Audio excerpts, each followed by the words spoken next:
अस्सलाम वालेकुम, कैसे हैं दोस्तों? अच्छा, सबसे पहले तो माज़रत, पिछली जो हमारा व्लॉग था वार ऑफ यौम किप्पूर के हवाले से, वो काफ़ी लंबा हो रहा था, तो मैंने सोचा क्यों ना उसको हम 2 पार्ट्स में डिवाइड कर दें। उसका फर्स्ट पार्ट आप देख चुके हैं। फर्स्ट पार्ट में थोड़ा सा मैं रिवाइज़ करा देता हूँ क्या क्या चीज़ें हमने डिस्कस की थी। सबसे पहले तो मैंने बताया था कि मिस्र ने कैसे चालाकी करके अब्रप्ट अटैक किया था इसराइल के ऊपर, और इसी तरह मैंने ऑपरेशन बद्र का बताया था कि ऑपरेशन बद्र कैसे सक्सेसफुल रहा इजिप्ट के लिए। और बाद में मैंने बताया था निकल ग्रॉस के हवाले से जो ऑपरेशन हुआ था in between 2 countries Israel and USA, और वो कारगुजारी सारी आपने देख ली। अब मैंने पिछली वीडियो में साथ ये भी बताया था कि 2 मेन कंट्रीज़ थे जो ऑन द स्क्रीन थे, at the back different Arab countries उनको सपोर्ट कर रहे थे, उनके हवारी थे। जो 2 कंट्रीज़ थे इजिप्ट के मुतालिक आप पिछली वीडियो में देख चुके हैं। इस वीडियो में कुछ इजिप्ट की भी कारगुजारी होगी, लेकिन साथ जो हमारा मेन फोकस होगा वो सीरिया पर होगा, शाम पर होगा कि शाम कैसे इसराइल के साथ मुकाबला करता है और कैसे गोलान हाइट्स का कुछ हिस्सा ले लेता है। और साथ में इस वीडियो में मैं आपको ये भी बताऊंगा कि पाकिस्तानी हवाबाजों ने कैसे इसराइल के तैयारों को तबाह किया था और कितना अरसे तक पाकिस्तानी हवाबाज वहाँ पे रह के, शाम में रह के शामी जो हवाबाज हैं उनकी ट्रेनिंग करते रहे थे। और साथ में मैं आपको ये भी बताऊंगा कि अरबों ने कैसे इसराइल और उसके हवारियों का जीना दोभर किया था। जिस दिन मिस्र इसराइल पर हमला करता है, तकरीबन उसी दिन शाम भी इसराइल पर हमला कर देता है। और पिछली व्लॉग में हमने देखा कि मिस्र को तो आसानी से कामयाबी हासिल हुई, उन्होंने जैसे भी एक तदब्बुराना एक काम किया और चालाकी के साथ उसने जो भी काम किया, ऑपरेशन बदर सक्सेसफुल रहा। लेकिन इस बार जो जंग है मुसलमानों के लिए इतनी आसान ना होगी, जीत इतनी आसान ना होगी जितना कि ऑपरेशन बदर के वक्त थी। अब देखते हैं क्या, हम देखते हैं कि जो शाम है 100 तैयारों के साथ हमला करता है इसराइलियों पर, लेकिन इसराइली अपनी पोजीशंस को डिफेंड करने में सक्सेसफुल रहते हैं। तो पहला हमला होता है, पहले के बाद दूसरा हमला करता है शाम, फिर तीसरा हमला करता है और 600 टैंक इन हमलों में झोंक देता है। और ये जो शाम की जंग थी गोलान हाइट्स के लिए थी, अगरचे सारी गोलान हाइट्स इसको हासिल नहीं होती, शाम को हासिल नहीं होती, लेकिन वो साउदर्न गोलान हाइट्स पर कब्जा करने में कामयाब रहता है। और 128 ब्रिगेड है जो इजरायलियों की, उसको काफ़ी नुकसान पहुंचता है। लेकिन मुसलमानों की ये जीत, शामियों की ये जीत वक्ती होती है, वो इस जीत को, इस फतह को संभाल नहीं पाते। कुछ वक्त के बाद ही इजरायली वापस पलटते हैं उनके अपने भारी हथियारों के साथ और जदीद हथियारों के साथ, दोबारा साउदर्न गोलान हाइट्स को छीन ले। इजरायली शामियों को पर्पल लाइन तक धकेल चुके होते हैं। पर्पल लाइन ये वही लाइन है जो कि वार लाइन थी, जो कि सीज फायर लाइन थी 1967 वार में, इस तक धकेल चुके होते हैं। अब इनका जो मकसद होता है इजरायलियों का कि शामियों को डिफेंसिव लाइन से भी आगे धकेल दिया जाए, और वाकई वो इसमें कामयाब भी होते हैं। डिफेंसिव लाइन तोड़ते हुए वो दमिश्क से तकरीबन 30 किलोमीटर दूर होते हैं, और उनके पास ऐसे जदीद हथियार होते हैं कि वो यहाँ से दमिश्क से भी आगे तक गोले फेंक सकते हैं। जब ये हालत उर्दुन देखता है तो उर्दुन भी इस जंग में कूद पड़ता है। उर्दुन वही मुल्क है जिसके किंग हुसैन ने, शहनशाह हुसैन ने इसराइल में जाकर खुफिया मुलाकात की थी गोल्डा मेयर के साथ, और सारी तफसीर बताई थी कि शाम इसराइल पर हमला करने वाला है। उर्दुन ही नहीं, इराक भी इस जंग में कूद पड़ता है। इराक भारी तादाद में अपनी यहाँ पर फौजें भेजता है जो कि काफ़ी कारगर साबित होती हैं और इसराइलियों को आगे बढ़ने से रोकती हैं।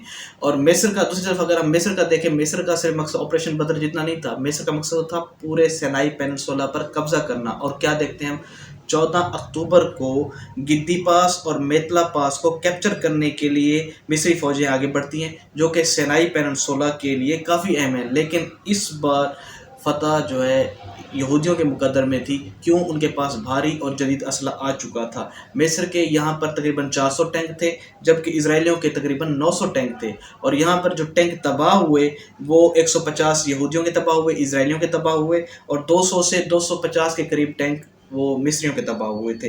जंग तकरीबन ये इसराइल जीत चुका था और मिस्र को आगे बढ़ने नहीं दिया। मिस्र का ख्वाब यहीं पे रहता है, वहीं का वहीं रहता है कि सिनाई पेनिनसुला उसके कब्जे में नहीं आता। इसराइल ने अब ऑपरेशन एब्रीवल एव शुरू किया। मकसद क्या था? स्विस कैनाल को क्रॉस करना और मिस्र की जो थर्ड सप्लाई लाइन है उसको कट ऑफ करना। 15 से 23 अक्टूबर तक ये जंग जारी रहती है। दोनों फौजों का भारी नुकसान होता है, कई सोल्जर्स मारे जा चुके होते हैं, लेकिन इस बार इजरायलियों को कामयाबी होती है। इस बार यहूदियों का पलड़ा भारी रहता है। वो सेंटर में से स्विस कैनाल को क्रॉस करने में कामयाब हो जाते हैं और ब्रिज हेड कायम कर लेते हैं। अगर मिस्री काउंटर अटैक करते रहते हैं, लेकिन इजरायली टस से मस नहीं होते और अपनी पोजीशन वैसे की वैसे ही रखते हैं। अगर नेवल वार का देखा जाए, अगर नेवल बैटल का देखा जाए, तो इसमें भी जब से जंग स्टार्ट हुई थी, मिस्री जो मिसाइल बोट्स हैं उन्होंने भी उसी दिन से हमले स्टार्ट कर दिए। सिनाई पेनिनसुला के कोस्ट पर जो इजरायली पोजीशंस थी उन पर हमले स्टार्ट कर दिए थे, लेकिन इसमें भी मिस्रियों को कोई खातिर खां कामयाबी हासिल नहीं होती। ये जंग भी मिस्री हार जाते हैं। अगर टोटल बैटल्स देखी जाए तो टोटल 20 बैटल्स होती हैं, जिनमें वैली ऑफ टेयर्स इसराइल जीतता है और ऑपरेशन बदर इजिप्ट जीत जाता है। Battle of China farm Israel जीत जाता है। बैटल ऑफ इस्माइलिया इजिप्ट जीत जाता है और first battle of Hermon Syria जीत जाता है। Second battle of Hermon Syria जीत जाता है। Battle of fourth Budapest Israel जीतता है। बैटल ऑफ सिनाई इसराइल जीतता है। इजिप्शियन 25 ब्रिज एम्बोज ये भी इजराइल जीतता है और बैटल ऑफ स्विस ये इजिप्ट जीत जाता है और red on Egyptian missile basis ये इजराइल जीत जाता है। इसमें तकरीबन मिस्र की 3 बेसिस तबाह हो जाती हैं और इसी तरह रोमानिया एम्बोश जो बैटल है वो इजराइल जीत जाता है। ऑपरेशन मॉडल 5 इजराइल जीत जाता है। बैटल ऑफ बाल्टम इजराइल जीतता है और बैटल ऑफ लताकिया भी इजराइल जीतता है। एयर बैटल ऑफ मंसूरा ये इजिप्ट जीत जाता है। इसमें इजिप्ट को खातिर कामयाबी हासिल होती है। इसमें मिस्र के 6 और इजराइल के तकरीबन 20 तैयारे तबाह होते हैं। और जंगबंदी की अगर बात की जाए, हमेशा की तरह इंटरनेशनल सुपर पावर्स इंटरफेयर करती हैं। सोवियत यूनियन और यूएसए सबसे पहले तो मिस्र को मनाया जाता है। मिस्र जब जंगबंदी करता है उसके बाद फिर शाम भी राजी होता है और यूं जंगबंदी होती है। अब आते हैं इनके रिजल्ट्स की तरफ। रिजल्ट्स के हवाले से अगर बात की जाए तो मिस्रियों की ख्वाहिश थी कि दोबारा सिनाई पेनिनसुला उनके कब्जे में आ जाए। अगरचे उनका ये ख्वाब पूरा नहीं होता, लेकिन फिर भी कुछ हद तक वो कामयाब रहते हैं। जो ईस्टर्न बैंक होता है स्विस कैनाल का, वो उस पर कब्जा करने में कामयाब हो जाते हैं, जबकि जो साउथ वेस्टर्न पार्ट है, साउथ वेस्टर्न बैंक है स्विस कैनाल का, उसका तकरीबन 1600 मुरब्बा किलोमीटर अभी तक इसराइलियों के कब्जे में होता है, लेकिन इसराइली इस्माइलिया और स्विस पर कब्जा करने में नाकाम रहते हैं। दूसरी जब हम शाम की तरफ आते हैं तो शाम की गोलान हाइट्स ऑलरेडी इसराइलियों के कब्जे में थी, लेकिन अब 500 मुरब्बा किलोमीटर जो मोले का इलाका है वो भी अब इसराइलियों के कब्जे में आ चुका था। ये तकरीबन 30 किलोमीटर दूर था दमिश्क से। दमिश्क जो कि दारुल हुकूमत है सीरिया का, तो ये काफ़ी नुकसानदेह बात थी सीरिया के लिए। ये तो थे रिजल्ट्स के बाद थोड़ा सा मैं आपको बताता चलूँ। मैंने पहले बताया था कि डिफरेंट अरब कंट्रीज से कुछ ने वेपन्स दिए, कुछ ने ट्रूप्स दिए, कुछ ने हवाबाज दिए। और मैं सिर्फ यहाँ पर पाकिस्तान का जिक्र करूँगा। पाकिस्तान ने अरबों की इस 4th अरब इसराइल वार में कैसे मदद की।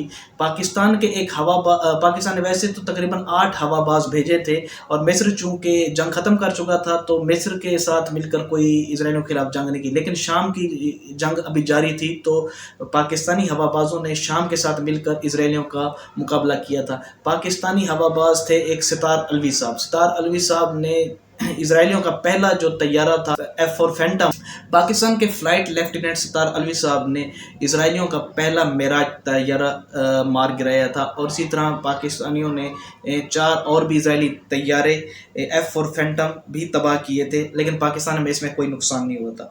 1976 तक ये हवाबाज शाम में ही रहते हैं और उनकी ट्रेनिंग करते रहते हैं। कहा जाता है कि अगर अमेरिका इस 4th अरब इसराइल वार में यानी कि योम किपुर वार में इसराइल की मदद ना करता तो रिजल्ट शायद कुछ और होते, क्योंकि आपने देखा है कि मिस्रियों ने कैसे इसराइलियों को धूल चटा दी थी।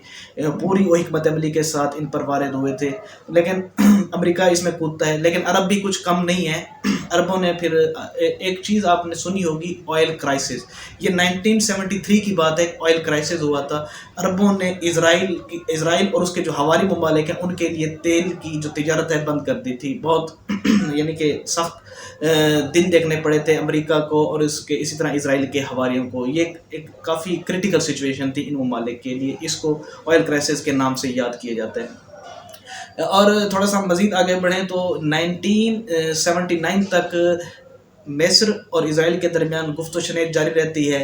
एट द एंड 1979 में जो है इस मिस्र اسرائیل کو ایکسیپٹ کر لیتا ہے اور ان کے درمیان اسٹریٹجک جو معاملات ہیں اور اسی طرح ٹریڈنگ کے معاملات استوار ہو جاتے ہیں، اور بعد میں 1973 سے 1979 تک مصر اور اسرائیل کے درمیان گفت و شنید اور میٹنگز جاری رہتی ہیں۔ ایٹ دا اینڈ 1979 میں مصر اسرائیل کو تسلیم کر لیتا ہے اور دونوں ممالک کے درمیان تعلقات استوار ہو جاتے ہیں، ٹریڈنگ سٹارٹ ہو جاتی ہے، اسٹریٹجک جو تعلقات ہیں وہ استوار ہو جاتے ہیں، اور اسی طرح ایک خاص فائدہ جو مصر کو ہوتا ہے وہ یہ ہے کہ وہ تمام مفتوحہ علاقے جو پچھلی جنگوں میں اسرائیل کے پاس ہار چکا تھا وہ اسے واپس مل جاتے ہیں، لیکن اس پر اب ایک دھبا لگ چکا تھا۔ یہ پہلا عرب کنٹری تھا جس نے اسرائیل کو تسلیم کیا۔ بہرحال یہ ایک الگ بحث ہے، یہ عرب میں ہے یا افریقہ میں ہے، تو اس پر الگ PMSCSS اسٹوڈنٹس کو یہ بات پتہ ہوگی، اس پر فی الحال بات نہیں کی جا سکتی۔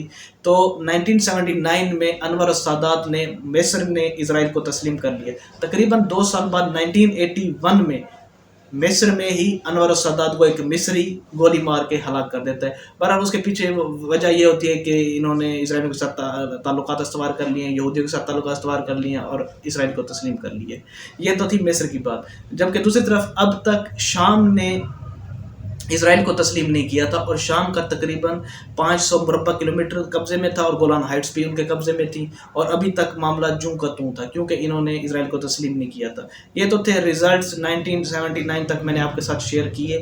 اب یہ ہماری جو دوسری ویڈیو ہے وار آف یوم کپور کے حوالے سے، وہ بھی تکمیل کو پہنچتی ہے۔ اس میں کافی سارے جو چیزیں ہیں، فیکٹس اینڈ فگرز میں نے بتائے ہیں۔ اگر کہیں پہ آپ کو کوئی فیکٹس اینڈ فگرز آگے پیچھے لگے تو آپ کمنٹ میں مجھے بتا سکتے ہیں، تو میں اس کی تصحیح کروں گا۔ Thank you so much.